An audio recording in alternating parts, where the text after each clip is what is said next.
Welcome back, my friends. I am Dr. S. Mondol, BHMS Honors Consultant Homeopathic Physician. আজ আপনাদেরকে আরও একটি allergic রাইনাইটিসের এবং দ্য শর্টনেস অফ ব্রেথ, শ্বাসকষ্ট, প্রায় অ্যাজমা টাইপের কমপ্লেন ছিল। সেই কমপ্লেনগুলো এখন কেমন আছে কনস্টিটিউশনাল মেডিসিনে by the help of calcarea carbonica 0/1, 0/2 and 0/3। তো সেই কেসটার ফলো আপ আজ আপনাদেরকে দেখাবো।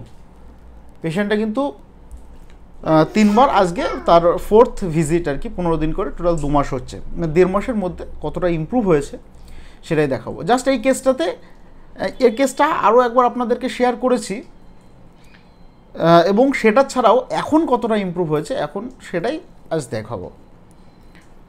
শুধুমাত্র অ্যালার্জিক রাইনাইটিসের কেস বা অ্যালার্জি যে সমস্যা বা শ্বাসকষ্টের যে সমস্যা, কনস্ট্যান্ট যে হাঁচি হয়, তো এই কেস কিন্তু অ্যালোপ্যাথিক মোড অফ ট্রিটমেন্টে কমপ্লিটলি কোনোদিনই কিওর হয় না। অ্যালোপ্যাথিক মোড অফ ট্রিটমেন্টে কিন্তু কমপ্লিটলি কিওর হয় না।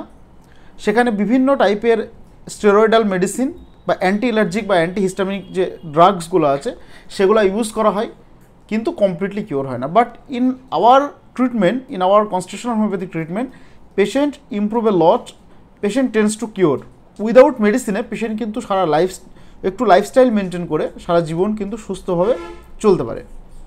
তো এরকম প্রমাণ আমরা কিন্তু দিনের পর দিন দেখাচ্ছি, তার ডকুমেন্টারি এভিডেন্স সমেত।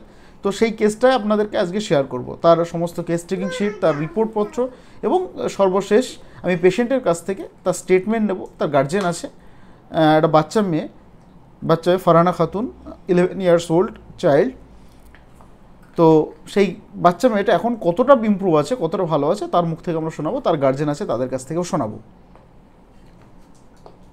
তো স্টার্ট করছি।